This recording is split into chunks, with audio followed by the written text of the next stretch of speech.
সহ্য করতে হবে, কোনোটা করতে গেলে জন্মান্তর ধরে আপনাকে অপেক্ষা করতে হবে। আর যদি কর্মযোগ অবলম্বন করেন, কৃষ্ণের সংসার করো ছাড়ি অনাচার, আমরা যদি কৃষ্ণের দাস হয়ে কৃষ্ণের সংসার করতে পারি, তাহলে এই জীবনে আমরা ভগবত ধামে ফিরে যেতে পারি। ভগবানের সঙ্গে সম্বন্ধ স্থাপন করা সম্ভব হয়, কর্মের ফল ভগবানকে অর্পণ করা যায়, কোনো কর্মফলের বন্ধনে আবদ্ধ হতে হয় না, মুক্তির কারণ হয়, এই কর্ম হয় মুক্তির কারণ। তা আমরা সবাই তো মুক্তি পেতে চাই, আমরা কর্ম বন্ধনে আর জড়াতে চাই না, আমরা ভব বন্ধনে আর আবদ্ধ হতে চাই না, এই মায়ার সংসারে আর এই সংসারক কারাগারে আমরা আর থাকতে চাই না। তা আমরা চাই এই জীবনে একটা সুযোগ পেয়েছি ভগবানের কাছে ফিরে যাওয়ার, এই সুযোগটা আমরা কাজে লাগিয়ে আমরা যেন এই জীবনে ভগবানের কাছে ফিরে যাওয়ার চান্সটা নেওয়ার চেষ্টা করি। জাগতিক কবিদের ভাষায় যদি চেষ্টা করি যে আবার আসিব ফিরে এই ধাম শিউরিটির তীরে, শঙ্কচিলের বেশে শিয়াল শগুন হয়ে আমেদ্য ভোজন করে এটা করে আবার বারবার এই জগতে আসবো, এই চিন্তা ভাবনা আমাদের মাথায় না আসে। আমরা অন্তত এটুকু বুঝতে পেরেছি যে আমরা আর্য না অনার্য, কে বলতে পারেন আমরা আর্য না অনার্য? আর্য কাকে বলে, অনার্য কাকে বলে মনে আছে তো? আর্য হচ্ছে তারাই যারা জীবনের মূল্য বোঝে, জীবনের মানে বোঝে, এই মনুষ্য জীবনে কি করা উচিত কি করা উচিত নয় এই যারা বোঝে, তারা হচ্ছে আর্য। আর যারা মনুষ্য জীবন পাইয়া আর আধা না ভজিয়া জানিয়া শুনিয়া বিশু খাইন, তারা যা খুশি তাই জীবন যাপন করছে, হ্যাঁ, যা খুশি তাই চলাফেরা করছে, যা খুশি তাই আমাদের ভোজন করছে, এরা হচ্ছে অনার্য। যাদের আহার বিহার বা জীবনের মূল্য যারা বোঝে না,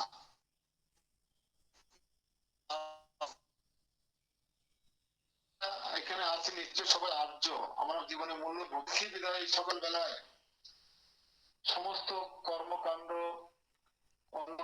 আরামের ঘুম হারাম করে দিয়ে আমরা এই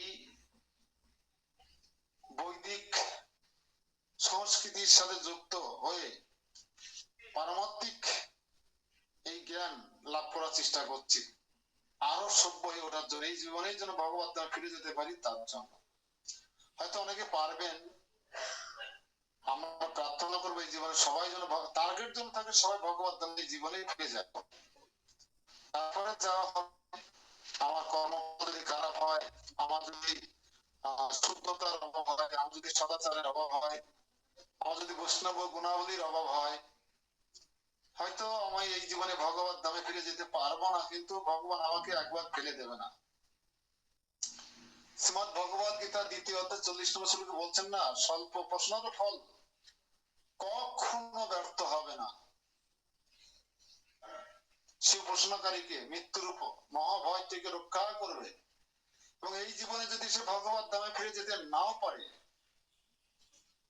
এই জীবনে যদি সে ভগবানের কাছে ফিরে যেতে নাও পারে, অন্তত তাকে আর শিয়াল কুকুর ব্যাং সাপ বেজি শুশু হয়ে জন্মগ্রহণ করতে হবে না। সে 4টি সুযোগ পাবে। এক, ব্রাহ্মণের গৃহে ব্রাহ্মণ বা বৈষ্ণব গৃহে জন্মগ্রহণ করার সুযোগ পাবে, অভিজাত বংশে জন্মগ্রহণ করার সুযোগ পাবে, উচ্চ শিক্ষিত বংশে জন্মগ্রহণ করার সুযোগ পাবে, উচ্চ বংশে জন্মগ্রহণ করার সুযোগ পাবে, এবং সে যেখান থেকে শেষ করলো সেখান থেকে সে শুরু করতে পারবে। এই আশ্বস্ত অন্তত আমরা করি, কেননা আমরা শাস্ত্র আচার্যদের কাছ থেকে গুরুদেবের কাছ থেকে যতটুকু জেনেছি, গুরু গৌরাঙ্গের হয়ে আমরা এই ওয়ারেন্টি দিতে পারি, যদি কেউ ভোর 4:30 প্রতিদিন মঙ্গল আরতি করে, যদি কেউ 16 মালা কমপক্ষে জপ করে, কমপক্ষে যদি কেউ প্রতিদিন তুলসী দেবীকে জল দান করে, প্রতিদিন হরিবাসর করে, বা এরকম নিত্যম ভাগবত সেবা ক্লাসে যোগদান করে হরি কৃষ্ণ কথা অমৃত পান করে, কেউ যদি প্রত্যেকটা বৈষ্ণবীয় যদি পালন করে, একাদশী ব্রত সহ যদি বৈষ্ণব সেবা দেয়, সাধু সঙ্গ করে, কৃষ্ণ প্রসাদ পায়, তাহলে আমরা অন্তত গ্যারান্টি দিতে পারি সে মৃত্যুর পরে যদি এই জীবনে ভগবত ধামে ফিরে যেতে নাও পারে, তাহলে অন্তত তাকে আর নরকে যেতে হবে না, কিংবা কোনো মনুষ্য শরীর পাবে, কিন্তু উন্নত কোন মেলোচ্চ বা নিচ জন্মে বংশে বা নিম্ন জনিতে তাকে জন্মগ্রহণ করতে হবে না। এখন আসুন আমাদের এই ভালো মানুষ হয়ে ওঠা, এই আর্য হয়ে ওঠা, ব্রাহ্মণ বৈষ্ণব হয়ে ওঠার পিছনে যার ভূমিকা সবচেয়ে বেশি, যে আমার বন্ধুর ভূমিকা রোল করলে আমি দ্রুত ভক্ত হতে পারবো, আমি দ্রুত ভালো শুদ্ধ ভক্ত হতে পারবো, আর সে যদি আমার শত্রুর ভূমিকা রোল করে তাহলে আমি দ্রুত নরকে যেতে পারবো। কে সেই ব্যক্তি যার সহযোগিতা সবচেয়ে বেশি প্রয়োজন? কে বলতে পারে? আমরা ইন্দ্র নিয়ে আলোচনা করছিলাম গতকাল। ইন্দ্র, এই ইন্দ্রগুলোকে আপনি জোর করে দমন করতে চেষ্টা করবেন, পারবেন না। কিন্তু ইন্দ্রগুলোকে যদি আপনি ব্যস্ত রাখেন, ভগবানের সেবায় লাগান, ইন্দ্রের অধিপতি, তাহলে ইন্দ্রগুলো যখন ব্যস্ত থাকবে তখন আপনি এই সুযোগে কাজ লাগাতে পারবেন। কিন্তু এমন একটা ইন্দ্রিয় আছে, তাকে যদি আমাদের বন্ধুতে পরিণত করা যায়, তাহলে আমার শুদ্ধ ভক্ত হয়ে ওঠা অতি দ্রুত সম্ভব হয়। ভগবানের সঙ্গে সম্বন্ধ স্থাপন করার জন্য আর কোনো বাধা থাকে না। কিন্তু সেই প্রিয়, সেই ইন্দ্রিয়টি যদি শত্রুতে পরিণত হয়, তাহলে আপনি কখনো শুদ্ধ ভক্ত হয়ে ওঠা তো দূরের কথা, কৃষ্ণ নাম করারও সফলতা লাভ করতে পারবেন না। সেই ইম্পর্টেন্ট বন্ধু বা শত্রু যেই হোক, কে সে? মন।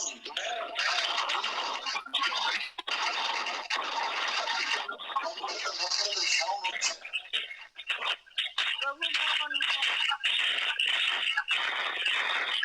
মিউট করে দেন, সাউন্ড আসছে, সাউন্ড।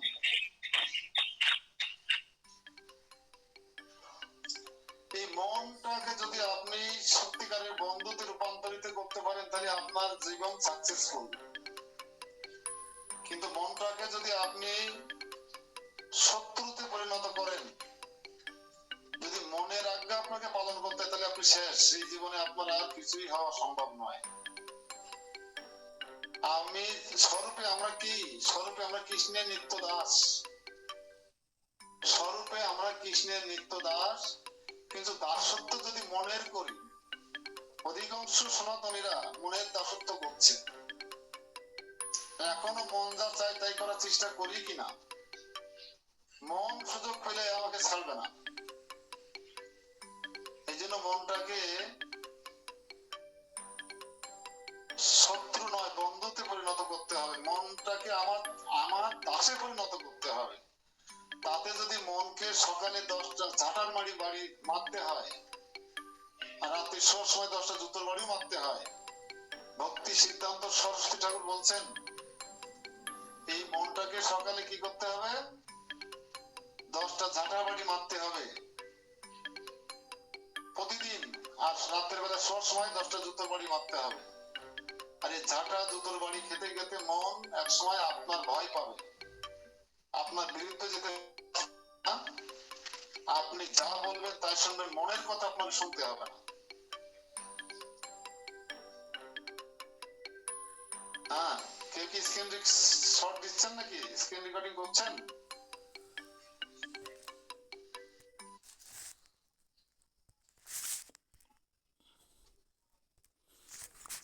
হরে কৃষ্ণ, আমরা করতেছি, স্ক্রিন রেকর্ডিং হচ্ছে। আমাদের পরম শত্রু আর সংযত মন আমাদের পরম বন্ধু।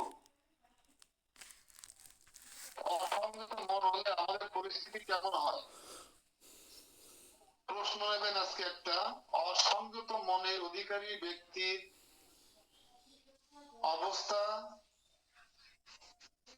কি রূপ হয়?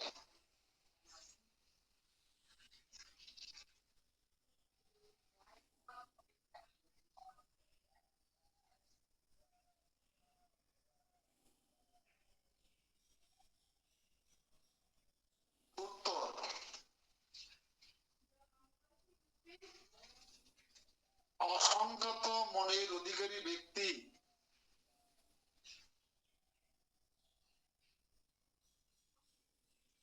অসংযত মনের অধিকারী ব্যক্তিকে তখন কাম, কমা ক্রোধ, কমা লোভ, কমা মোহ আদির আজ্ঞা পালন করতে হয়। মন যাদের কন্ট্রোল নেই, সংযত নেই, বশীভূত নেই, মন যাদের দাস নয়, তাদের কি করতে হয়? কামের, ক্রোধ, লোভ, মোহ, মদ, মাৎসর্য আদির আজ্ঞা পালন করতে হয়।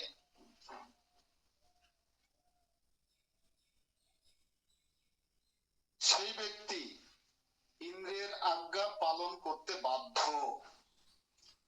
যদি বলে এখন মদিরালয়ে যেতে হবে, তো মদিরালয়ে যেতে বাধ্য, কারণ মন তাকে নিয়ে যাচ্ছে পতিতালয়ে, মন নিয়ে যাচ্ছে, আখাদ্য কুখাদ্য মন তাকে খাওয়াচ্ছে।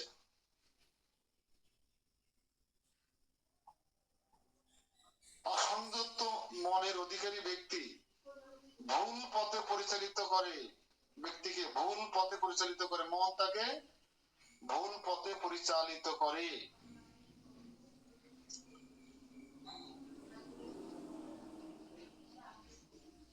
যার ফলে তার অধঃপতন হয়।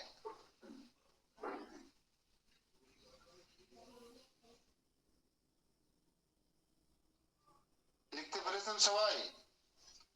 প্রশ্নটা আমি আবার বলছি, অসংযত মনের অধিকারী ব্যক্তির কি পরিণতি হয়?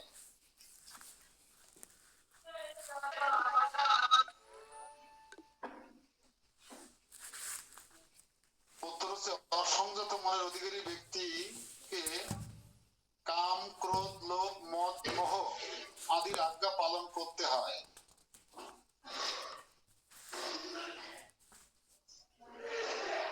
ইন্দ্রিয়ের দাসে পরিণত হয়। এই কথাটা সংযোজন করবে, সে ইন্দ্রিয়ের দাসত্ব করতে হয় তাকে। অর্থাৎ এখানে আছে যেভাবে ইন্দ্রিয়ের আজ্ঞা তাকে পালন করতে বাধ্য, সে ইন্দ্রিয়ের আজ্ঞা পালন করতে বাধ্য।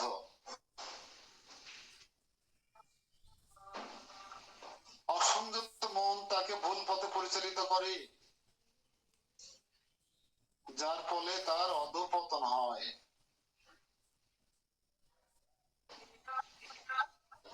ঠিক তার বিপরীত প্রশ্ন, সংযত মনের অধিকারী ব্যক্তির কি গতি হয়? প্রশ্ন, সংযত মনের অধিকারী ব্যক্তির কি গতি হয়?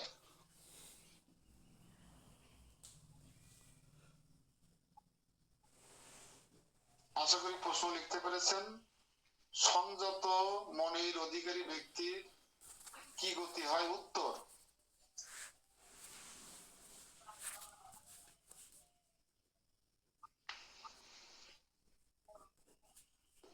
তিনি নিজেকে ভগবানের দাস মনে করেন।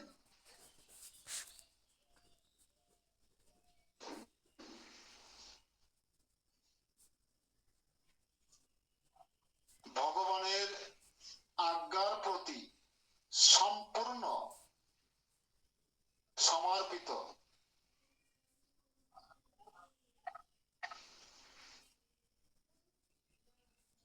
ভগবানের আজ্ঞার প্রতি সম্পূর্ণরূপে সমর্পিত, সম্পূর্ণরূপে সমর্পিত। নেক্সট, বিষয়ের প্রতি সম্পূর্ণরূপে অনাসক্ত। বিষয়ের প্রতি সম্পূর্ণরূপে অনাসক্ত।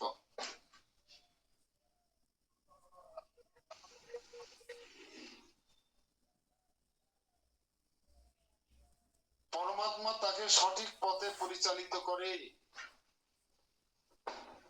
ভগবান তাকে সঠিক পথে পরিচালিত করে।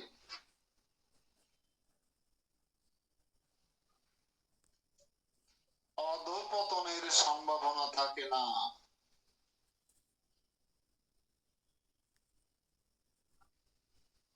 যারা ভক্তি শাস্ত্রী কোর্স করছেন তাদের জন্য এটা খুব সহায়ক হবে। কোটেশন নেবেন। অতএব কলিযুগে মন নিয়ন্ত্রণের সঠিক উপায় হচ্ছে জপমালায় হরিনাম জপ করা। কালকে আপনার প্রশ্ন ছিল, কলিযুগে মন নিয়ন্ত্রণের উপায় কি? উত্তর ছিল কলিযুগে মন নিয়ন্ত্রণের সঠিক উপায় হচ্ছে জপমালায় হরে কৃষ্ণ মহামন্ত্র জপ করা।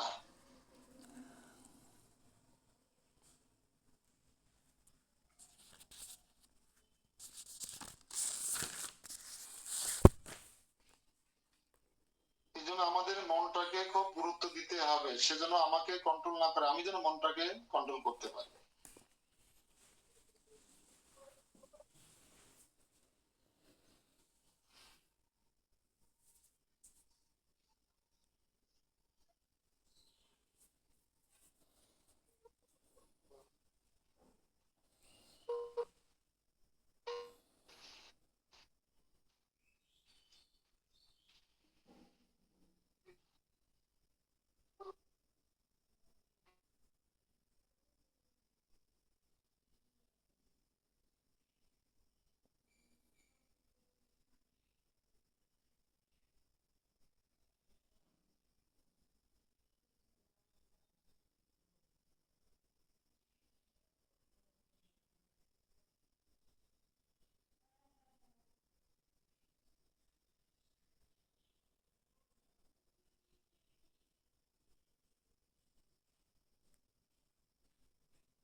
এই জগতের মানুষ কেউ বুকে হাত দিয়ে বলতে পারে না যে আমি সুখে আছি। কেন পারে না? কারণ তারা যে নিত্য দাস কৃষ্ণের এই বিশ্বাস তাদের নেই। যাদের বিশ্বাস আছে তারা কি, তাদের কোনো দুঃখ নেই।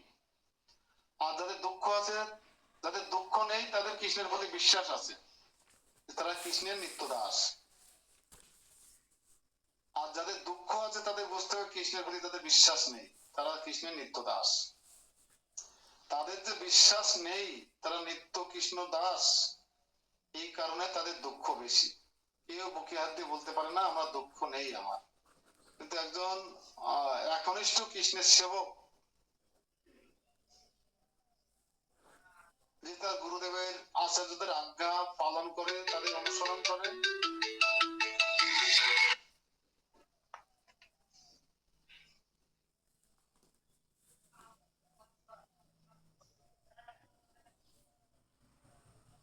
যারা মজ্জাগত ভাবে জেনে গেছে যে আমি এই দেহ নই, আমি স্থূল দেহ নয়, আমি ভগবানের ক্ষুদ্রাতি ক্ষুদ্র অংশ, আমি ভগবানের নিত্য দাস, এই বিশ্বাস যাদের গভীর হয়ে গেছে তাদের আর কোনো দুঃখ আকর্ষণ করতে বা স্পর্শ করতে পারে না।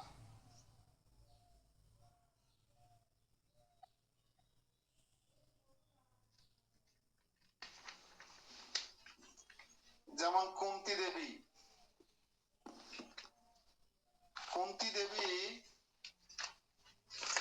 আমরা আগেও আলোচনা করেছি যে কুন্তী দেবী যদি দুঃখকে বরণ করে নিতে না পারতেন, তাহলে আপনি যদি কুন্তী দেবীর জায়গায় হতেন সহ্য করতে পারতেন? আপনি দ্রৌপদীর জায়গায় যদি হতেন সহ্য করতে পারতেন? আপনি গান্ধারীর জায়গায় যদি হতেন সহ্য করতে পারতেন? তাই কুন্তী দেবী তার জীবনের মানে বুঝেছিল। কুন্তী দেবী কৃষ্ণকে চিনতে পেরেছিল, বোঝার চেষ্টা করেছিল। তাই তিনি প্রার্থনা করলেন শেষ বেলায় এসে যে আমি রাজমাতা হতে চাই না, আমি ভারত মাতা হতে চাই না, রাজমাতা হতে চাই না। হে কৃষ্ণ, হে জগদীশ্বর, হে আদি পুরুষ, তুমি আমার সমস্ত যদু বংশের সাথে সম্পর্ক ছিন্ন করে দাও। তুমি আমাকে পাণ্ডবদের সঙ্গে সম্পর্ক ছিন্ন করে দাও। তুমি আমার সকল আত্মীয়দের সাথে বন্ধন ছিন্ন করে দাও। তুমি আমাকে সেই দুঃখ কষ্ট ক্লেশ সংকটকাল বারবার দাও। যে বিপদে পড়লে, যে সংকটে পড়লে তুমি আমাকে সহযোগিতা করবার জন্য আমার সম্মুখে তুমি আবির্ভূত হবে।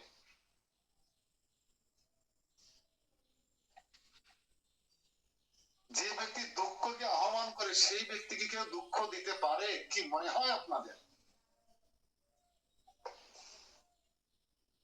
যে ব্যক্তি রাজ্য রাজমাতা হওয়ার সুখকে তাচ্ছিল্য করে, তাবড় তাবড় আত্মীয় স্বজন বংশের বন্ধন ছিন্ন করে দুঃখকে যিনি আহ্বান করেন, সুস্বাগতম জানান, আমার বিশ্বাস দুঃখ কষ্ট ক্লেশ সংকট তাকে কখনো স্পর্শ করতে পারে না, তাকে স্যালুট দেবে, প্রণাম করবে। হ্যাঁ কিনা? কিন্তু আমরা যদি শুধুমাত্র নিজের সংকীর্ণ চেতনা থেকে নিজের স্বাচ্ছন্দ্যের জন্য, দেহের সুখ স্বাচ্ছন্দ্য লালসার জন্য দুঃখকে ভয় পাই, ক্লেশকে ভয় পাই, সংকটকে ভয় পাই, নিজেকে যদি কর্তা মনে করি, ভোক্তা মনে করি, ক্লেশ আমাকে আলিঙ্গন করবে কিনা, সংকট দুঃখ দুর্দশা আমার সাথে প্রেম করবে কি করবে না। এই জন্য আমরা যারা ভক্তি জীবনে এসেছি, দৈহিক অনেক কিছু তো ত্যাগ করে এসেছি। কত খাবার খেতাম, কত হোটেলে, আব্বাসের হোটেলে সুইজারল্যান্ডে কষানো কত কিছু তো একসময় খেয়েছি। আত্মীয়স্বজন ত্যাগ করতে পেরেছি। সেই সুখনগরের আব্বাসের হোটেলের কষানো চুইজাল দিয়ে খাসি রেজালা ত্যাগ করতে পেরেছি। সুন্দরবনে যত কিছু পাওয়া যেত সব খেতাম, সবকিছু ত্যাগ করতে পেরেছি। জাগতিক বন্ধু বান্ধব আত্মীয় স্বজন ত্যাগ করতে পেরেছি। বিড়ি সিগারেট পান কোল্ড ড্রিঙ্কস চা বিস্কুট ইত্যাদি ত্যাগ করতে পেরেছি শুধুমাত্র ভগবানের কাছে ফিরে যাওয়ার জন্য, ভগবানের সঙ্গে সম্বন্ধ স্থাপন করার জন্য। এত কিছু যে ত্যাগ করতে পেরেছে তাকে কে দুঃখ দিতে পারে? কে তাকে বিপদে সংকটে ফেলতে পারে? তাই মারিবি কাটিবি যা কিছু তোহারা অর্পিলু তোয়া পদে নন্দ কিশোর, নন্দ দুলাল।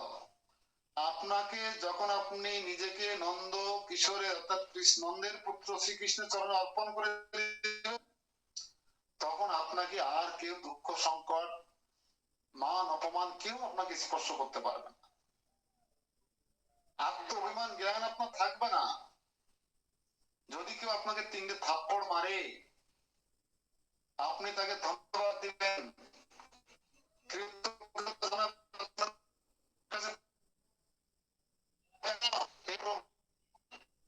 না জানি আগের জন্ম ওকে কতটা থাপ্পড় দিয়েছিলাম, না জানি আগের জন্মে আমি ওকে কতটা থাপ্পড় দিয়েছিলাম যে আজকে আমাকে কৃপার বশবতী মাত্র তিনটে থাপ্পড় দিয়েছে। ও কত কৃপালু, তোমাকে কৃপা করবো প্রভু। ব্যাস, তাকে কে দুঃখ দিতে পারে, কে আঘাত করতে পারে? বুঝা গেল শ্যামলী মাতাজি?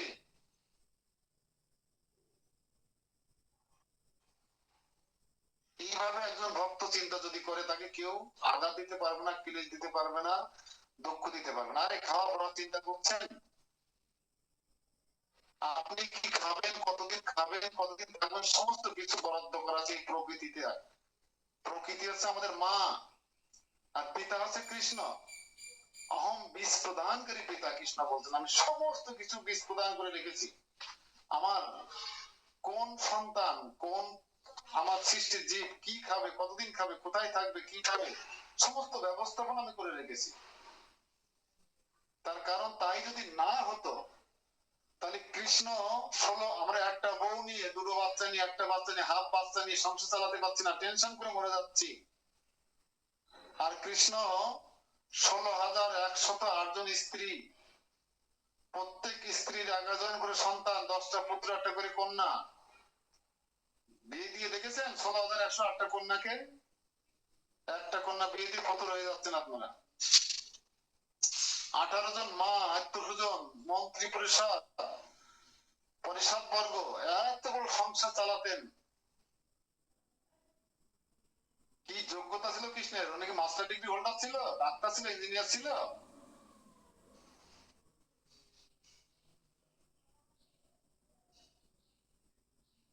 তিনি এত বড় সংসার রেখে কুরুক্ষেত্রের যুদ্ধে কয়েক মাস থাকলেন।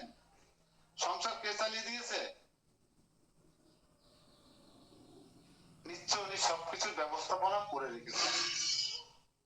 এই কৃষ্ণের প্রতি আপনি নির্ভরশীল হয়ে দেখুন না, আপনার কোনো কিছু খাদ্যের অভাব হবে না, কোনো বাসস্থানের অভাব হবে না, কোনো অভাব হবে না। আপনি রাধাকুণ্ডে যান না, বৃন্দাবনে আসুন না, সব আসক্তি ত্যাগ করে যোগ্যতা অর্জন করে রাধাকুণ্ডে আসুন না, বৃন্দাবনে আসুন না। আপনার কোথায় খাদ্যের অভাব হয়, কোথায় বাসস্থানের অভাব হয়, কোথায় আনন্দের অভাব হয়, কোথায় পছন্দের অভাব হয়, এসে দেখুন। শুধু আমাদেরকে কৃষ্ণের প্রতি নির্ভরশীল হতে হবে। নিতাই পদকমলে আমাদেরকে আশ্রয় গ্রহণ করতে হবে এবং সমস্ত মনটাকে নিয়ন্ত্রণ করতে হবে। সংযত ইন্দ্রিয় কৃষ্ণ ভক্তির সহায়ক, অসংযত ইন্দ্রিয় কৃষ্ণ ভক্তি প্রতিবন্ধক। আমি মনে হয় মন সম্পর্কে বোঝাতে সক্ষম হয়েছি আপনাদেরকে। আর তারপরও যদি কারো কোনো বুঝতে অসুবিধা থাকে বা কিংবা কোনো প্রশ্ন থাকে মনের উপরে, মন নিয়ন্ত্রণের উপরে,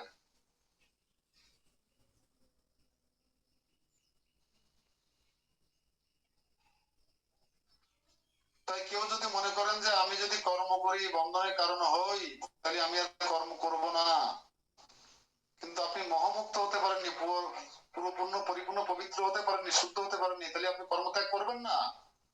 কারণ কানে জল গেলে কানে জল দিয়ে বের করতে হয়। কানে জল গিয়েছে, যদি মনে করেন আর জলে নামবো না, আর সাঁতার কাটবো না, তাহলে কান পেকে যাবে, কান নষ্ট হয়ে যাবে। তা আপনি শুদ্ধ না হওয়া পর্যন্ত, কানের জল না বের করা পর্যন্ত আপনি জলে নামা বন্ধ করবেন না। অর্থাৎ আপনি কর্মত্যাগ করবেন না যতক্ষণ আপনি শুদ্ধ ভক্তে পরিণত হতে পারছেন।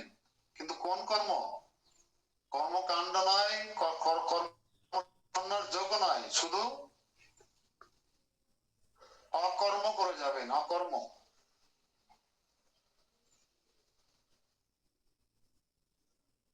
এখন আসুন, এখানে কর্মত্যাগ আর কর্মযোগের মধ্যে পার্থক্য কি?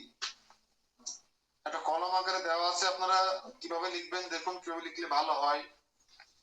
খাতা কলম সব তো একরকম নয়। কর্মত্যাগ হচ্ছে মায়াবাদী সন্ন্যাসী। লিখবেন কর্মত্যাগ অবলিক মায়াবাদী সন্ন্যাসী। কলম আকারে যদি লেখেন, খাতা আড়ে আড়ে দিয়ে লেখেন, অসুবিধা নাই, তাহলে ভালো হবে, তুলনা তো। কর্মত্যাগ ও কর্মযোগের মধ্যে পার্থক্য, এটা হচ্ছে প্রশ্ন, একটা কলমের মাধ্যমে দেখাতে হবে। সে হচ্ছে কলম করে মাঝখানে দাগ দেন, দিয়ে বাম পাশে লেখেন কর্মত্যাগ অবলিক মায়াবাদী সন্ন্যাসী, আর ডান পাশে কলমে লেখেন কর্মযোগ বা ভক্তি যোগ অবলিক বৈষ্ণব সন্ন্যাসী।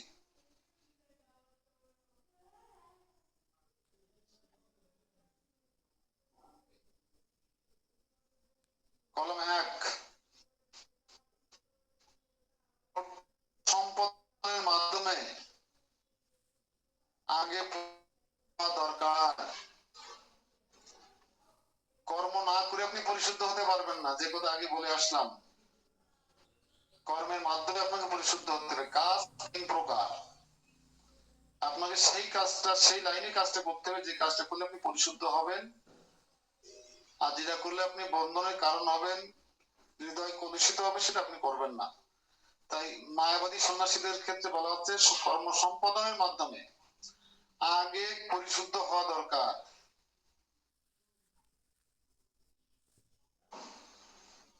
এক নম্বর কলম আগে বলবো নাকি এটা ওটা বলবো?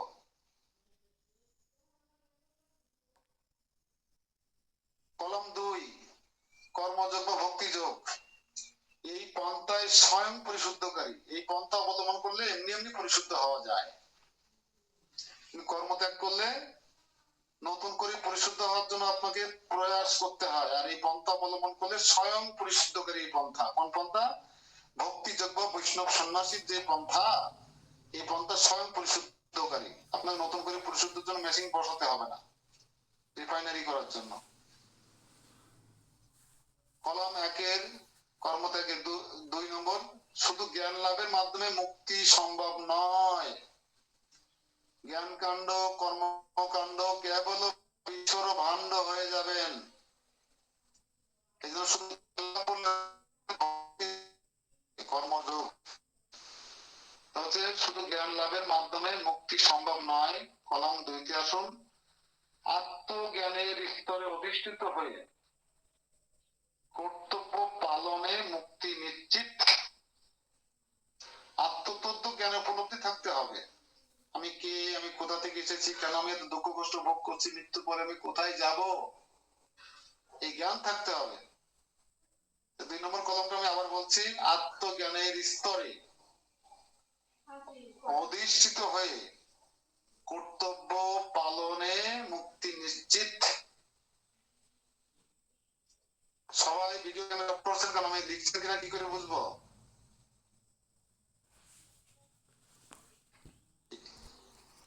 সমস্যা কোথায় আপনারা বলবেন আমাকে, আরে আপনাদের সমস্যাটা কোথায়? যদি না লিখতে পারে তাকে ইঙ্গিত করবেন, আমি আবার বলবো। কিন্তু ভিডিও ক্যামেরা অফ করে আপনারা লিখছেন না, বসে আছেন না, ঘুমাচ্ছেন, আমি কি করে বুঝবো? ক্লাস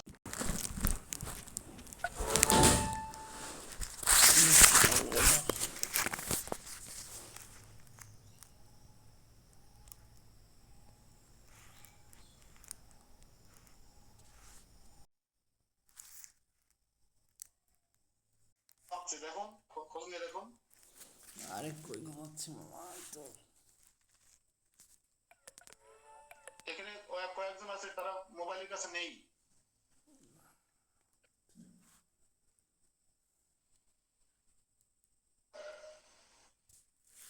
লিখতেছি। এই সোজা আছে নাকি মোবাইলের কাছে? সোজা ভাই, হরে কৃষ্ণা, দেখুন ঘুমাচ্ছে।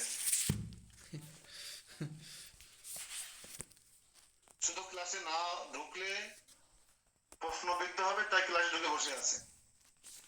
কি শিখবে এরা? আমার লিখতেছি তো, লিখতেছি আচ্ছা লিখুন, তাও ক্যামেরা অন করলে সমস্যা কি?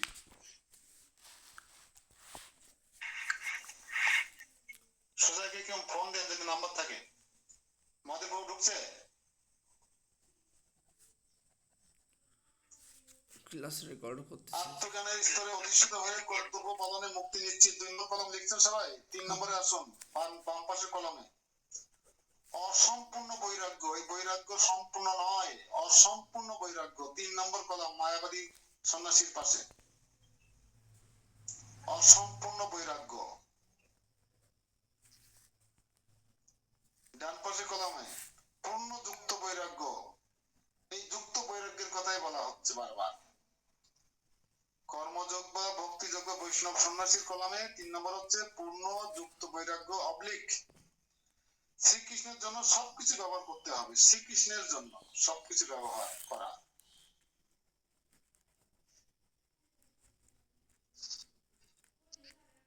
পূর্ণ যুক্ত বৈরাগ্য অবলিক শ্রীকৃষ্ণের জন্য সবকিছু ব্যবহার করা। সুমন, বিপুলের সাথে যোগাযোগ হয়েছে, 10টা ফোন দিয়েছে আমাকে। মার কাছে নাম্বার আমার সেভ করে না, মা কথা বলছিল কিন্তু সেভ করে না। বাম পাশের কলামে আসুন, কর্মত্যাগে নাম্বার 4, মূল শ্রী বিষ্ণুকে অনুসন্ধান করা। মূল হচ্ছে শ্রী বিষ্ণুকে অনুসন্ধান করা। ওরা সন্ধান করছে বটে কর্মত্যাগ করে। মূল শ্রী বিষ্ণুকে অনুসন্ধান করা। ডান পাশে কলমে মূলে জল সিঞ্চন করা, ভগবত সেবা। মূলে জল সিঞ্চন অবলিক ভগবত সেবা। ডান পাশে কলম 4 নম্বর। মূলে জল সিঞ্চন অবলিক ভগবত সেবা। যেমন উদাহরণ দিতে পারবেন কেউ? মায়াবাদী সন্ন্যাসীরা বিষ্ণুকে অনুসন্ধান করছে, কিন্তু যারা ভগবত সেবা করছে, মূলে জল সিঞ্চন করছে, বিষ্ণু বা কৃষ্ণ তার কাছে আসছেন। যেমন হরিদাস ঠাকুর সিদ্ধ বকুল তলায় বসে 3 লক্ষ বার কৃষ্ণ নাম জপ করতেন, আর স্বয়ং ভগবান গৌরাঙ্গ মহাপ্রভু তার কাছে আসতেন, ভগবান ভক্তের কাছে আসতেন। ভগবত সেবার মাধ্যমে ভগবানকে কাছে আহ্বান করা যায়। ভক্তের কাছে ভগবান আসে কখন? যখন সে মূলে জল সিঞ্চন করে, অর্থাৎ সে ভগবত সেবা করে। যেমন হরিদাস ঠাকুর। রঘুনাথ দাস গোস্বামী তার চূড়ান্ত উদাহরণ। রঘুনাথ দাস গোস্বামী যখন বৃন্দাবনে রাধাকুণ্ডে রৌদ্রের মধ্যে তপস্যা করতেন, জপ করতেন, ভজন করতেন, তপ্ত রৌদ্রে তাপে প্রবাহে তার শরীরে ফুসকা পড়ে ঠাস করে ফেটে যেত। আর রাধারানী রঘুনাথ দাস গোস্বামীর এই কষ্ট সহ্য করতে না পেরে নিজে এসে আঁচল দিয়ে তাকে ছায়া দান করতেন রাধারানী। অর্থাৎ রাধারানীকে খুঁজতে আমরা রাধাকুণ্ডে যাচ্ছি, বিভিন্ন জায়গায় অন্বেষণ করছি রাধারানীকে, আর রাধারানী নিজে আসতেন রঘুনাথ দাস গোস্বামীর কাছে, এসে তাকে আঁচল দিয়ে ছায়া দান করতেন। তাই একদিন সনাতন গোস্বামী রূপ গোস্বামী বললেন, হে রঘুনাথ, তুমি নিজে কষ্ট করছো, আবার রাধারানীকেও কষ্ট দিচ্ছ। বলছে, আমি তো কিছু বুঝতে পারলাম না, বলুন স্বামীজি। বলছে, তুমি যখন এই রোদ্রের মধ্যে বসে তপস্যা করো, জপ করো, ধ্যান করো, তোমার তো বাহ্য জ্ঞান থাকে না। এই রোদে তোমার শরীরে ফুসকা পড়ে যায়, ফেটে যায়। রাধারানী এটা সহ্য করতে না পেরে তোমাকে আঁচল দিয়ে ছায়া দেয়। তো তুমি যদি কুঠির নির্মাণ করে তুমি জপ তপ তপস্যা করতে, তাহলে রাধারানীকে তুমি এই পরিশ্রম করাতে না। তারপরে যে রঘুনাথ দাস গোস্বামী নির্মাণ করেন। আর একদিন রূপ গোস্বামী কি করেছেন, তার মনে অনেক বাসনা হয়েছে যে দাদা সনাতন গোস্বামী যদি একটু পায়েস খাওয়াতে পারতাম। তো এরকম তো মনে মনে শুধু চিন্তা করেছে মাত্র, একটা ছোট্ট বালিকা এসে বলছে, স্বামীনে স্বামীনে সীতা তুমি চিনি, দুধ, আতপ চাল, চিনি, কলা, কৃষ্ণের ভিক্ষা দাও। বলছে, কে তুমি কন্যা, কে পাঠিয়েছে সেটা? তুমি কি করে বুঝলে এগুলো আমার প্রয়োজন? বলছে, আমি জানি না, আমাকে দিয়ে পাঠিয়েছে আপনি, আমি খুব ব্যস্ত, আমার অনেক সেবা আছে, তুমি নাও স্বামীনে সীতা দাও। তখন রূপ গোস্বামী কি করলেন, সে চাল দিয়ে, আতপ চাল, চিনি দিয়ে পরমান্ন রান্না করে ভগবানকে নিবেদন করে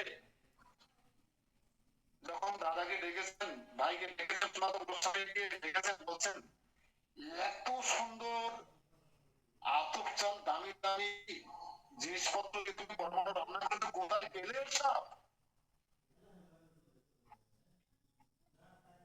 তখন রূপ গোস্বামী বলছে, আমি এরকম চিন্তা করছিলাম যে তোমাকে একটু পায়েস খাওয়াবো, আমি তো ভিক্ষা করি না, চাল ডাল কোথায় পাবো, চাল চিনি দুধ কোথায় পাবো। একটু পরে একটা মেয়ে এসে, কি সুন্দর মেয়েটা এসে আমাকে এগুলো দিয়ে গেল, স্বামীনে স্বামীনে সীতা লাও। বলছে, তুমি রাধারানীকে কষ্ট না দিলেও পারতে। সনাতন গোস্বামী বলছেন যে তুমি রাধারানীকে কষ্ট না দিলেও পারতে। এরকম বাসনা তুমি আর করো না, যে বাসনা করলে রাধারানীকে কষ্ট করে তোমার কাছে আসতে হয়। এই হচ্ছে ভক্তি যোগ, এই হচ্ছে বৈষ্ণব সন্ন্যাস যোগ। যে আপনি ভজন যদি করেন, কৃষ্ণ, রাধারানী, গৌরাঙ্গ মহাপ্রভু, নিত্যানন্দ প্রভু আপনার কাছে আসতে বাধ্য হবে। আপনাকে অন্বেষণ করতে হবে না, আপনাকে তীর্থে তীর্থে ঘুরে বেড়াতে হবে না। তীর্থ তো শুধু মনের ভ্রম। আপনি পরিধামে গিয়ে সমুদ্রে ঝাঁপাবেন আর সেলফি তুলে বাড়ি দেখাবেন যে আমি কত সুন্দর ঝাঁপাচ্ছি, দেখো সমুদ্রে এসেছি, আমি তীর্থে এসেছি। আপনি বসে বসে কল্পনা করবেন নদীর তীরে চেয়ার একটা ভাড়া করে নিয়ে সমুদ্র কূলে, না ওইটা তীর্থ, ওইটা তো মনের ভ্রম।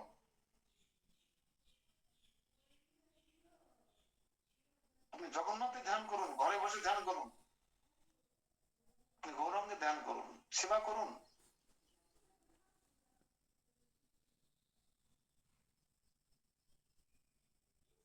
পার্থক্যগুলো অনেক সুন্দর করে তুলে ধরা হয়েছে, যা আপনাদের ভক্তি শাস্ত্রে কোর্স করাকালীন খুব কাজে লাগবে, খুব কাজে লাগবে। কর্মত্যাগের কলম 5,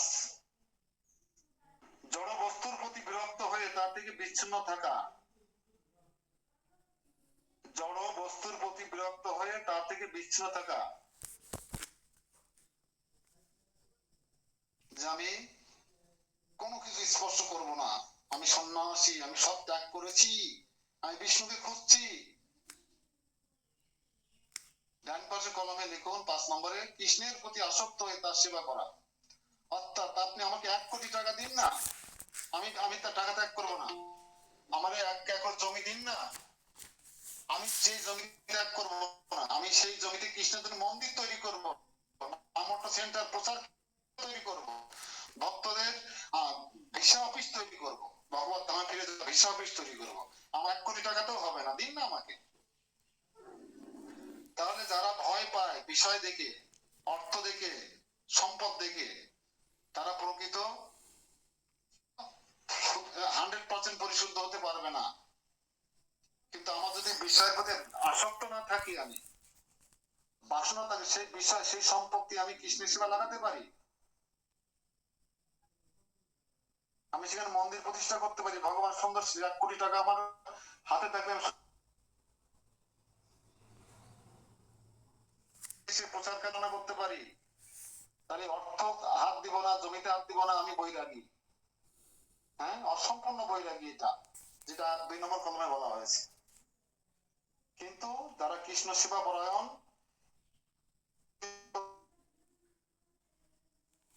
জমি সম্পদ তারা সব কৃষ্ণের সেবায় লাগায়, যেটা আমরা 3 নম্বর কলমে দেখছি, যে শ্রীকৃষ্ণের জন্য সবকিছু ব্যবহার করা।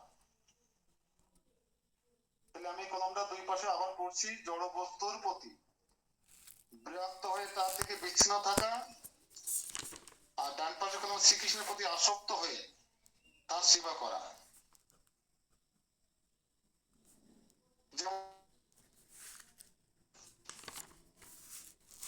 দেশে প্রচার করতে গেলেন সন্ন্যাসী 70 বছর বয়সে, তো তখন অনেক বৈরাগী যেত বাংলাদেশ ভারতবর্ষ থেকে বিদেশে প্রচার করতে, তারা টাকা হাত দিয়ে ধরত না, বৈরাগী মানুষ সন্ন্যাসী মানুষ তারা সাড়াশি দিয়ে ধরত, সাড়াশি দিয়ে টাকা ধরত। প্রবাদ বলতে, না আমার অনেক টাকার প্রয়োজন, আপনারা টাকা দিতে চান, অর্থ দিতে চান, আমাকে দিন, আমি মন্দির প্রতিষ্ঠা করব সারা পৃথিবী ব্যাপী।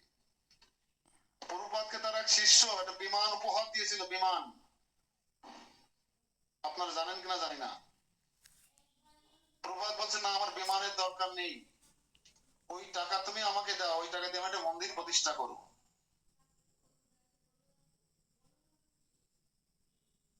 তিনি 5টি টাকার জন্য একজনের মাসে 5টা টাকা দিতেন কলকাতায়, সরি বৃন্দাবনে, পত্রিকা বের করার জন্য তার কিছু টাকার প্রয়োজন হতো, ওই যে back to year god head. 5টা টাকার জন্য দুপুরে রোদে একটা বাড়িতে 2 ঘন্টা 3 ঘন্টা গিয়ে দাঁড়িয়ে থাকতেন, অনলি 5টা টাকার জন্য। টাকা দরকার আছে কি নেই? কিন্তু সেটা আপনার ইন্দ্র তৃপ্তির জন্য যদি হয় তাহলে দরকার নেই, কৃষ্ণের প্রতি আসক্ত কৃষ্ণ সেবার জন্য হয় তাহলে কোটি কোটি টাকা দরকার আছে আমাদের প্রচার কার্য পরিচালনা করবার জন্য, কৃষ্ণের সেবার জন্য।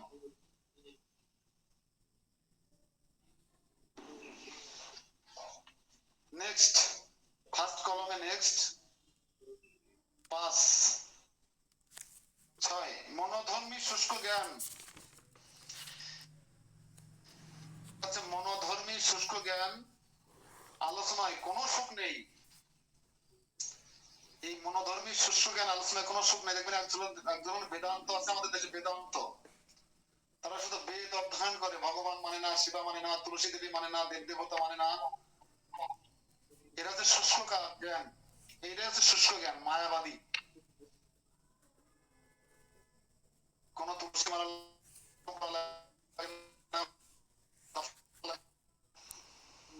হ্যাঁ, তো এরা কি, এদেরকে বেদান্ত বলে, বেদান্ত। আর একটা আমাদের বাংলা ভাষায় একটা বেদান্ত বলে, যাদের দাঁত নেই তাদের বেদান্ত বলে, আর যারা বেদ অধ্যয়ন করে বেদজ্ঞ হয়েছে তাদের বেদান্ত বলে। তো কলিযুগে বেদ নিষিদ্ধ আছে শাস্ত্রে, আচার্যরা বলে গেছেন। তাই কলিযুগে বেদ নামক বৃক্ষের যে সুপরিপক্ক পাকা ফল, শ্রীমদ ভগবত গীতা বা শ্রীমদ ভাগবতম, অমল পুরাণ, এটা যে বেদ নামক বিশাল একটা বৃক্ষ, সেই বৃক্ষের সুপরিপক্ক পাকা ফল হচ্ছে আমরা যেটা আলোচনা করছি এখন, সেই শ্রীমদ ভাগবতম সুপরিপক্ক পাকা ফল। এখন যারা বুদ্ধিমান মানুষ, তারা গাছের মগডালে একটা পাকা ফল পেকে আছে, সে পাকা ফল টেস্ট নেবে, নাকি এসে বিশাল বড় গাছে কামড় দেবে, কোনটা? যে বেদ নামক বৃক্ষ গাছে কামড়াতে থাকবে, 1-2 ঘন্টা পরে দেখা যাবে তার সমস্ত দাঁতগুলো খুলে খুলে পড়ে গেছে, সে বেদান্ত হয়ে গেছে। তো কলিযুগে যারা বেদ নিয়ে বড়াই করবে, বেদের জ্ঞান চর্চা করে ভুল পথে পরিচালিত হবে, তাদেরকে বেদান্ত বলা হবে। কিন্তু ওই বেদ নামক বৃক্ষে কামড় দিয়ে হারানো দাঁতের ব্যক্তির বেদান্তের মতন এই বেদ বেদান্ত নয়, বেদবিদ নয়। তারা জগৎকে ভুল পথে পরিচালিত করবে কলিযুগে। কলিযুগের যুগ ধর্ম তো তা নয়। কয়জন বেদ অধ্যয়ন করবে? কার ঘরে বেদ আছে? কে বেদ বুঝবে?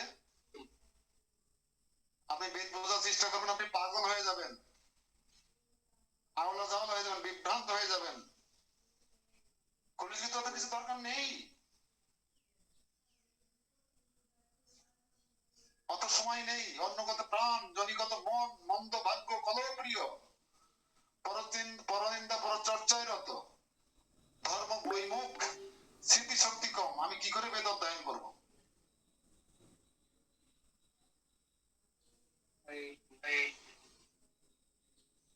এই জন্য বলা হচ্ছে মনোধর্মী শুষ্ক জ্ঞান, আলোচনায় কোনো সুখ নেই। নেক্সট ডান পাশে কলমে বলা হচ্ছে অপ্রাকৃত সুখ আনন্দ বয়ে নিয়ে আসে এই কৃষ্ণ ভাবনা আলোচনা শুনলে, ভাগবতম আলোচনা করলে, চৈতন্য চিত্তামৃত আলোচনা করলে কি হয়? অপার অপ্রাকৃত সুখ ও আনন্দ বয়ে নিয়ে আসে।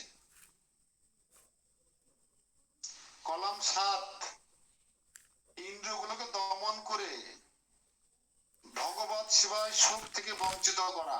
বাম পাশের কলম 7, ইন্দ্রগুলোকে জোর করে দমন করা হয় বটে, কিন্তু তাদেরকে ভগবত সেবায় লাগানো হয় না, তাদেরকে ভগবত সেবা থেকে বঞ্চিত করা হয়। তাই বলা হচ্ছে ইন্দ্রিয়গুলোকে দমন করে ভগবত সেবার সুখ থেকে বঞ্চিত করা। ডান পাশে কলমে বলা হচ্ছে ইন্দ্রিয়গুলোকে সেবা নিযুক্ত করে সেবা সুখ ও আনন্দ লাভ করা।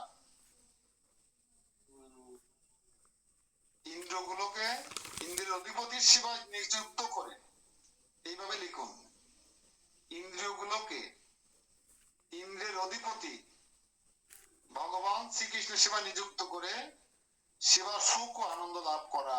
হরি বল। এই যে আপনারা জগন্নাথের রথে মাসি বাড়িতে সেবা করলেন, কষ্ট পেয়েছেন না আনন্দ পেয়েছেন?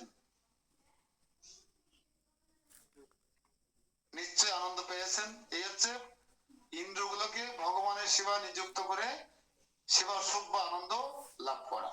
নাম্বার 8, বাম পাশের কলম, বহু বহু জন্ম অতিবাহিত হয়। আপনি এইভাবে চেষ্টা করবেন শুষ্ক জ্ঞানের মাধ্যমে, বহু বহু জন্ম আপনাকে অপেক্ষা করতে হবে কৃষ্ণের কাছে পৌঁছানোর জন্য, ফিরে যাওয়ার জন্য। 8 নম্বর বলছে বহু বহু জন্ম অতিবাহিত হয়। ডান পাশে কলম, অচিরেই পরমেশ্বর ভগবানকে লাভ করা যায়। সেবা সুখের মাধ্যমে ইন্দ্রগুলোকে ভগবানের সেবা লাগাতে পারলে, ইন্দ্র সেবা সুখ ভোগ করলে কৃষ্ণ প্রেম লাভ করা যায়, অল্প দিনের মধ্যে ভগবানকে লাভ করা যায় অচিরেই। আবার বলছি অচিরেই পরমেশ্বর ভগবানকে লাভ করা যায়। 9 সাংখ্য দর্শন অধ্যয়ন করা হয়। শুধু অধ্যয়ন করা হয় সাংখ্য দর্শন, দেহ আর আত্মার যে পার্থক্য বিশদভাবে শুধু অধ্যয়ন করা হয়। তাই কি বলছে, সাংখ্য সংখ্যা যোগ না, কিন্তু সাংখ্য যোগ সাংখ্য দর্শন অধ্যয়ন করা হয়। ডান পাশে কলমে কর্মযোগে শ্রীমদ ভাগবত অধ্যয়ন করা হয়। অমল প্রাণ রসমালায়ম সংসার বিজয় গ্রন্থ ভাগবতম অধ্যয়ন করা হয়।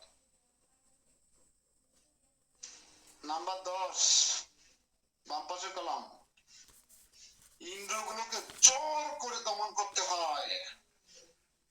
মায়াবাদী সন্ন্যাসী কর্মত্যাগ যারা করে, হ্যাঁ আমার বিয়ে করতে মন চাচ্ছে কিন্তু আমি সংসার বন্ধনে আবদ্ধ হয়ে যাওয়ার ভয়ে বিয়ে করব না, জোর করে আমি এই ত্রিশূল থেকে নিজেকে ত্যাগ করার চেষ্টা করছি, কিন্তু রাতের বেলায় ঘুমানোর সময় স্ত্রীর মুখ ভেসে আসছে, একজন নারীর দেহ ভেসে আসছে আমার চোখের সামনে স্বপ্নে। তাহলে এই জোর করে ইন্দ্রিয় গুলোকে দমন করা কোনো মানে হয় না। তাই বলছে ইন্দ্রিয়গুলোকে জোর করে দমন করতে হয়। ডান পাশে 10 নম্বর কলম, ইন্দ্রিয়গুলোকে ভগবানের সেবায় নিয়োজিত করা হয়। কোনটা ভালো? দমন করা দরকার নেই। তুমি স্ত্রী পুত্র নিয়ে সংসার করো, কৃষ্ণের সংসার করো, কৃষ্ণের সংসার করো ছাড়ি অনাচার, জীবে দয়া নামে রুচি সর্বধর্ম সার, কৃষ্ণের সংসার করো ছাড়ি অনাচার, কৃষ্ণ মাতা কৃষ্ণ পিতা কৃষ্ণ ধন প্রাণ, নদিয়া গোদ্রমে নিত্যানন্দ মহাজন, পাতি আছে নাম হট্ট জীবের কারণ। করুন, করতে হবে না, স্ত্রী সম্ভব করতে পারবেন সন্তান উৎপাদনের জন্য। আপনি সংসারে থেকে সন্ন্যাসী মতো জীবন যাপন করতে পারবেন যদি আপনি শাস্ত্রের নিয়ম লঙ্ঘন না করেন। এটা সব না, গৃহে থাকো বনে থাকো সদা হরি বলে ডাকো, সুখে দুঃখে ভুলো না গো সদা নাম জপ গো। গৃহে থেকেও তো কৃষ্ণ নাম করা যায়, গৃহে থেকেও তো ভগবত সেবা হয়, গৃহে থেকে তো কৃষ্ণ ভাবনা প্রচার করা যায়। তাহলে আমি কেন জলে জঙ্গলে মন্দিরে সন্ন্যাসী মতো জীবন যাপন করার চেষ্টা করে এই দুর্দিমনীয় ইন্দ্রগুলোকে জোর করে দমন করব? ফেল তো হয়ে যেতে পারি। তখন কি হবে? সমাজে মুখ দেখাবো কি করে? আমি স্যাফরন পড়লাম, সন্ন্যাসী হলাম, সবাই আমাকে সম্মান করলো প্রণাম করলো, কিন্তু আমি রাশিয়ায় প্রচার করতে গিয়ে এক মেয়ের পাল্লায় পড়ে সন্ন্যাস ত্যাগ করে বিবাহ করে ফেললাম। আসতে পারবো দেশে? সিসি করবে কিনা, সমালোচনা করবে কিনা? তাহলে আমার সন্ন্যাস না নিয়ে বিয়ে করে বিদেশ যেতাম, স্বামী স্ত্রী মিলে প্রচার করতাম, সন্তান মৃদঙ্গ বাজাতো, এক সন্তান কীর্তন করতো, স্ত্রী রান্না করতো, আপনি পাঠ দিতেন, সমস্যা কোথায়? জোর করে ইন্দ্র তো দমন করার কোনো দরকার নেই।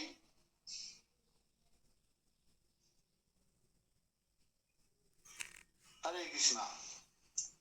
নাম্বার 11 12 শঙ্করাচার্য প্রণীত বেদান্ত সূত্রের শারীরিক ভাষ্য। কর্মত্যাগ বা মায়াবাদী সন্ন্যাসীরা কি পড়েন? শঙ্করাচার্য প্রণীত বেদান্ত সূত্রের শারীরিক ভাষ্য।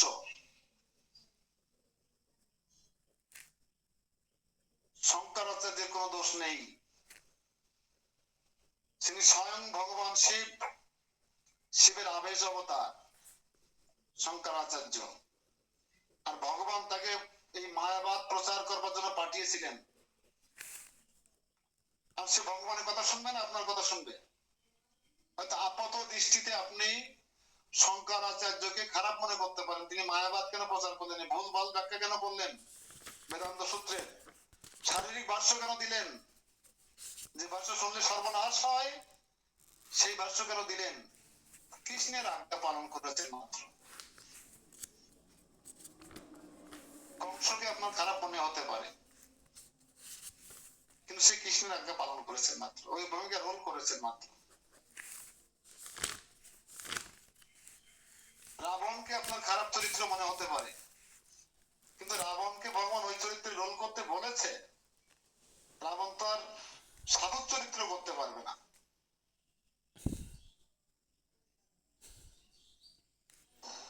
এই জন্য শঙ্করাচার্য প্রণীত বেদান্ত সূত্রের শারীরিক ভাষ্য শুনলে হয় সর্বনাশ, মায়াবাদী ভাষ্য শুনলে কি হয়? সর্বনাশ হয়। এই জন্য আমাদের উচিত সাধু সঙ্গ সর্বশাস্ত্রে কয়, লবমাত্র সাধু সঙ্গ সর্বসিদ্ধি হয়, কিন্তু সাধু নির্বাচন করা শিখতে হবে। কোন সাধু সঙ্গ করবেন? মায়াবাদীরাও তো সাধু, তারা তো সন্ন্যাসী। কাশিতে যেয়ে দেখুন মায়াবাদী সন্ন্যাসী ছড়াছড়ি, আপনি তাহলে সাধুদের মায়াবাদী সন্ন্যাসী সঙ্গ করবেন না। আচার্যরা বলছেন স্নিগ্ধ আপনি সাধু সঙ্গ করবেন, প্রথমত আপনার সিদ্ধান্ত নিতে হবে। দ্বিতীয়ত আপনাদের প্রথমে গৌড়ীয় বৈষ্ণবদের সঙ্গ করতে হবে, সিলেকশন করতে হবে, ধীরে ধীরে পিউরিটি আনতে হবে। গৌড়ীয় বৈষ্ণবদের মধ্যে ধীরে ধীরে আপনাকে ইসকনের ভক্তদের সঙ্গ করতে হবে। ইসকনের মধ্যে যারা সিনিয়র ভক্ত, শুদ্ধ ভক্ত, তাদের সঙ্গ করতে হবে। এবং আপনার সমপর্যায়ে যারা সমান সমান যারা স্নিগ্ধ স্নিগ্ধ স্বজাতীয় ভক্তের সঙ্গ করতে হবে, স্নিগ্ধ স্বজাতীয় ভক্তের সঙ্গ করতে হবে। সমান সমান না হলে আলিঙ্গন করা যায় না। ডান পাশে কলাম বেদান্ত সূত্রের স্বতঃস্ফূর্ত স্বাভাবিক ভাষ্য। আবার বলছি, বেদান্ত সূত্রের স্বতঃস্ফূর্ত স্বাভাবিক ভাষ্য শ্রীমদ্ ভাগবত অধ্যয়ন। ওই পাশে হচ্ছে বেদান্ত সূত্রের শারীরিক ভাষ্য, এই পাশে হচ্ছে স্বাভাবিক ভাষ্য শ্রীমদ্ ভাগবত অধ্যয়ন। এরা যে ভাগবত পড়েছেন সেই জানেন যে কি রস তার মধ্যে নিহিত আছে। আচ্ছা, আপনাদের মধ্যে কেউ আছেন যে ভাগবতম পুরোটা একবার শেষ করেছেন? কেউ আছেন যে ভাগবত একবার শেষ করেছেন? 18,000 শ্লোক, দ্বাদশ স্কন্ধ। ট্রাই করুন, অত জীবনে কবে জীবনের লীলা সাঙ্গ হয়ে যাবে, কবে প্রাণ পাখি উড়ে যাবে জানেন না। অন্তত একবার চৈতন্য চরিতামৃত শেষ করুন, একবার অমল প্রাণ শ্রীমদ্ ভাগবতম শেষ করুন, কমপক্ষে 3 বার গীতা করুন, আর একবার হলেও ভক্তি রসামৃত সিন্ধু গ্রন্থ পড়ুন। ভক্তি রস অমৃত সাগরে যদি আপনি পিপাসা মেটাতে চান, তাহলে আপনাকে ভক্তি রসামৃত সিন্ধু গ্রন্থ পড়তে হবে। আর যে ছোট্ট গ্রন্থটার কথা আমি বলি, রূপ গোস্বামী পাদের হবে। এইগুলো গ্রন্থ যদি পড়েন আপনার জীবন হয়ে যাবে। আমি আর বলছি, বেদান্ত সূত্রের স্ফূর্ত ভাষ্য ক্লাসে গায়ত্রী আমি নিজে পড়ে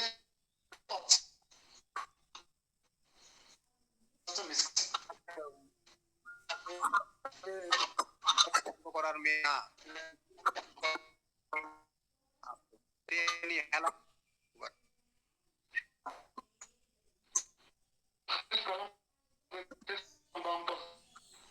রেজাল্ট কি হয় দেখুন। সন্ন্যাসী বা কি সন্ন্যাসী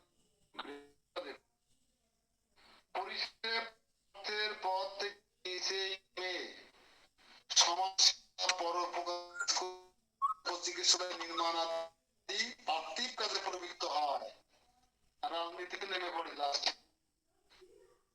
এ।